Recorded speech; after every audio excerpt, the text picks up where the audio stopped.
Good day guys, T90 here.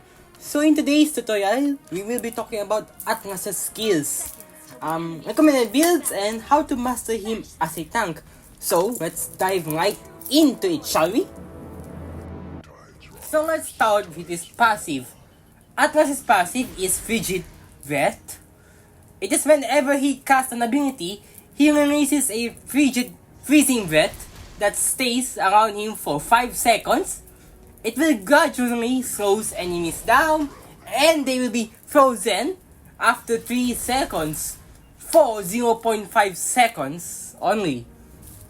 He will also gain 16 to 30 extra physical and magic defense when it is present. Now onto his first skill. His first skill, Annihilate. It is when Atlas smashes the ground, dealing AoE magic damage to the surrounding enemies, and while Atlas is ejected from his suit, both the suit and Atlas will cast this skill. Now on to his second skill. His second skill, Perfect Match. With Perfect Match, Atlas leaves his mech behind, transforming into a ghost-like state. He gains extra movement speed, and then the mech becomes immune to any crowd control, but Atlas is not fully immune to those, so still be careful. So once he returns to his body, he will stun any enemies nearby. So now that's done, let's go to his ult. His ultimate, Fatal Links. It is when Atlas throws chains at nearby enemies, dragging them to a single point before smashing them to the ground. When it comes to using this skill, try to be as precise as possible because it has a small range. So once you miss that range or how close the enemies are, you will miss this skill and they will not be hooked at all. So now that's out of the way. Let's start with his combos, shall we? So his combo 1, start with his second skill, then use his first skill to damage the enemies. The first skill, it is optional. Then use his ultimate to pull them all together or practically set them and bring them towards your teammates. While for the second combo is with Flicker or Conceal. You start with the second skill again, but instead of the first, you use Conceal or Flicker, then his ult. If you want, you can add the first skill there, but it is more worth it without the first skill on the second combo. Now that's out of the way, let's start with these emblems and builds, shall we? Suggested emblems are tank and support emblems. So for today's build, I will be using Tough Boots. You don't have to complete it, just build the regular boots first before you can finish it later on, probably in the late game or in the mid game. Next has to be Dominance of Ice. That item will depend on the magic enemies. If they have Burst, build Athena. If they have continuous damage, build Radiant. Before we go to the fourth item, you can build this as your first item as well. It is Freezing Time. Freezing Time can be built either on the fourth item or the second item. Why? Well, it depends on the enemy's composition. If they have high damage in the early game, of course build defense first, but if they have fairly low damage in the early game, you can build Freezing Time and then just keep setting them. On the fifth and sixth item, it will depend on the enemy's composition. So now for some in-game tips. In-game tips, probably just maximize your first and second skill and always try to hit your ult. I know hitting your ult might be hard at first, so try to practice it as best as possible. And clear the mid lane before the turtle starts. Especially if your mid laner already is at level 4. Ask for them to let you clear the mid lane so you can have your ult. So by the time the turtle comes or you have a team fight, you can easily set them. There is some problems like Karinas out there. They could easily be a problem, but when you set them, it is fairly easily to deal with them because You don't only set them, you will also stun them with your freezing breath. And I did die from that. So back to the topic of maximizing your skills. Always try to hit them as best as possible, especially with your ult. Your ult is the most important part in team fights. It is a way for you to be able to disrupt the enemy, since your ult can stun heroes like Gold and Odette. So as your freezing breath can stun them as well. And there goes my ult wasted because there was nobody around the area except Fanny. And Natalia was not there. I only wanted her gone.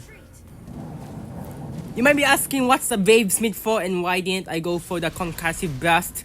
Well, unlike Concussive Blast, Wavesmith gives me HP back every time I hit an enemy with my skill, which will always happen. That's why I picked Wavesmith instead of Concussive Blast, and I don't think that Atlas is fitted to do damage. And my final tip is try to be precise as possible with his ult, since that is a fight changer. His ult can change fights in an instant. Now that's out of the way, I want to talk to you guys as a normal person, okay? I just want to ask if you guys enjoy this or if it helps you guys out. Please tell me in the comments down below. If it does not, please tell me also. And don't forget to like and subscribe as always. And give me suggestions. I always hit comments. I always like comments no matter what they are. Hate or positive comments, I will always like them because it gives me some suggestions to some extent. And that's all I'm gonna say. But for the rest of this video, please, I hope you guys enjoy hearing me rant as a human person, okay? I'm just a normal being right here. Everybody is a normal being. Everybody makes mistakes. In life, in game. It will not always be a good game. It will not always be a good day.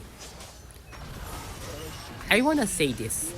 There are players out there that literally holds you accountable for every mistake you make in game. So I just wanna say that not everybody gets a good game. Not everybody can play at their full potential in one game. Yes, we normally do, but sometimes you can't play in full potential in your game. Why? Number one reason is normally because enemies rotating to you every single time while your team is not even rotating to you at all. That's normally a thing, but I cannot say anything about that in some cases. And sometimes you just have skill issue moments. Like you have that one skill issue moment and everybody in the team will bash you. I mean, that's normal. That's normally normal in games. But the one thing I don't understand is why do they have to wish death upon you? They will message you either in chat or they will comment you in your photos in this game. I'm talking about this game. They will message you in chat or in your photos and they will wish death upon you. That's the funny part. They will always wish death upon you. And the other thing is, they will also bring in your income, your race, and they will also bring in your family. The 3 things you should never do. 4 things if you add the physique. Body, human physique. They normally add those things, and it annoys me every single time. I know, people get too heated up in game, but control yourself, okay? Always try to control that rage. It's not gonna be a good thing someday. That rage will never be a good thing, and toxicity will not be a very good thing because it definitely changes you. Toxicity in games definitely changes you. It certainly changed me, that's for sure. So try to hold that up. Try to hold that rage to a minimal thing and never bring somebody's family income to the mix. No wish them for death. You can bash them all you want. You can bash their rankings. But once again, just so you know, not everybody gets to play at 100% their best. Especially sometimes they get counted in games or the heroes are just not meant to fight against specific enemies. So yeah, if you just hate the player so bad, just blacklist them. Like, you don't need to wish for death for somebody. You don't need to bash their family. You don't need to bash the race. Just blacklist them. It's that simple. It's just one button. You can release your anger by bashing them, but don't add the family, don't add the income, don't add the physique, nor the race, and do not add the gender. And never ever wish someone for death, no matter how you hate them. That certainly is one thing, and I will say it right now that I cannot say I'm not guilty of that. That last part, wishing somebody for the death. I cannot say I'm not guilty for that. Not in game, okay? I'm not talking about in game. I'm talking about on that part in real life. I cannot say that I'm not guilty on that part. So, but if you can minimize that best as possible, please try as best you can, because it definitely does ruin or change someone's life.